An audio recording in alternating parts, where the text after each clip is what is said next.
Hello guys, today we are going to discuss about the design patterns. So one design pattern we are picking today is factory method pattern. So yeah, let's discuss.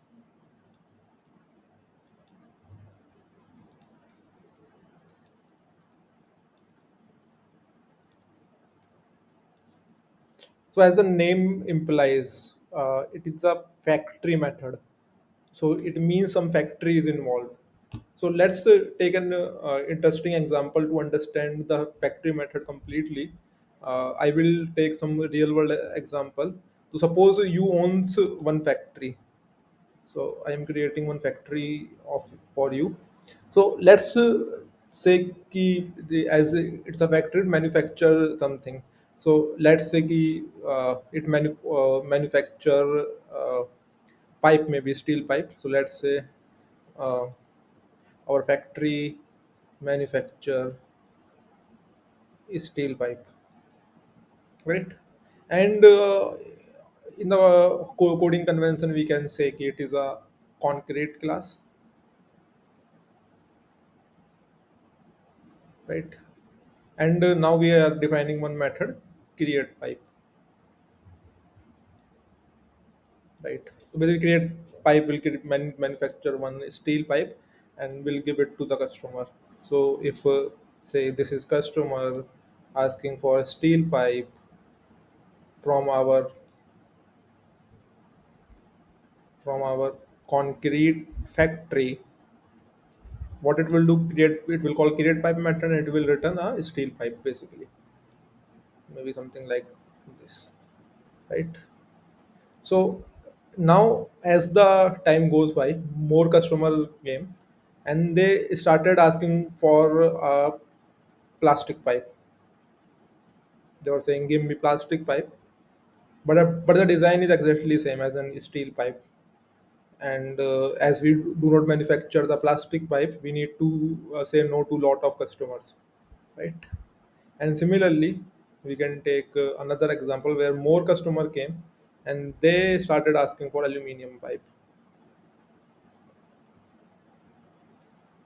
right? And now we cannot cater those customers also, so we are saying no. So like there's a lot of people coming, or a lot of customer coming asking for different kind of pipe. But so we decided to change our factory to manufacturing different kind of pipe. But as a developer, suppose this is you, a developer is so the so so developer has a job to support all kind of pipe, not only steel pipe, plastic pipe also, and aluminum pipe also. But what mistake the developer has done is it has created a concrete class directly and expose the create pipe method directly to the client, right? So now there is no way to add uh, a plastic pipe or aluminum pipe without changing the existing code. So basically, you can change the code. You can when modify the create pipe method. Basically, you will add something like if block, something like then else if block, then else if block, and say like type equal to plastic, return plastic pipe, something like this. Basically you will be going to change the existing code, and if you are changing the existing code, then the overhead happens, right? You need to test all the functionality that you have built. Suppose you it take 1 year to build all these functionalities, so all these 1 year functionality you need to test again every bit and byte. So this is the problematic approach. And basically more customer can came and they can ask complete different kind of pipe. So how you gonna support these frequently changing business need, right? The the problem here is ki we are referencing concrete class directly to the third party. Third party, it means the outer world. We can say customer, we can say other stakeholder, we can say other services, or any kind of other world apart from the our concrete class. So this direct reference of concrete class will not work. So let's redesign this our problem in a different way. And let's see. So suppose now again, what we are doing different from previous implementation Instead of exposing the concrete class to the outer world, we are creating an abstract class. This is my abstract class. Let me write it more clearly. Let's say, yeah. So we are saying this is our abstract class. This is our abstract class, and we can say this is our abstract factory, right? Now we are defining one generic method. So we are returning pipe and defining the method create. Basically, this create method will return a pipe. But what is this pipe? So instead of referencing again the concrete implementation, this pipe will, we can say, this pipe we can refer here. Uh,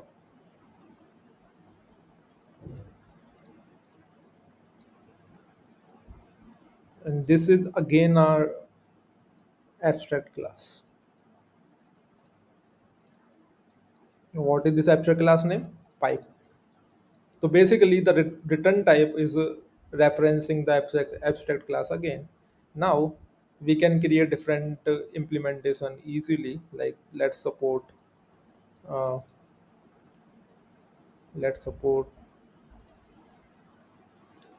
let's create three more class here. Let's create three more class here.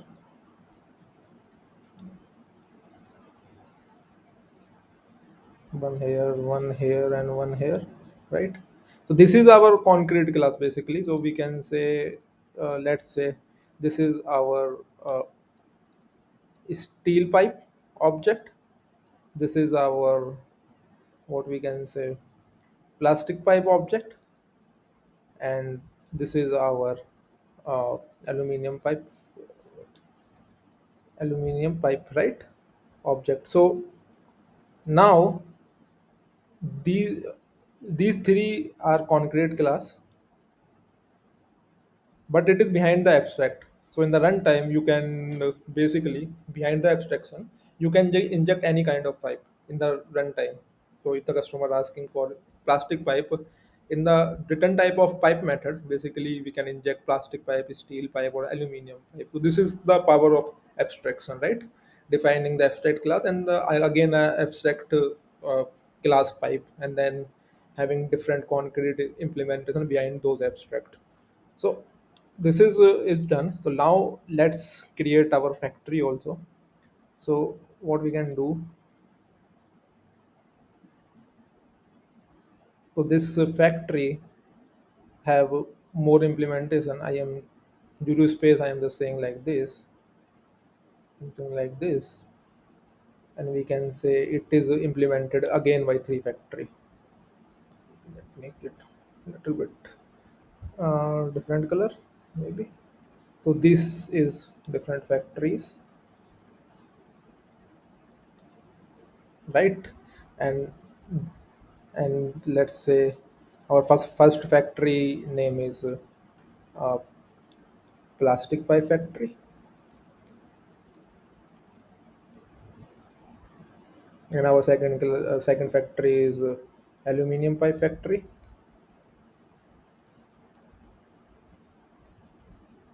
and our third is what we can say, steel pipe factory.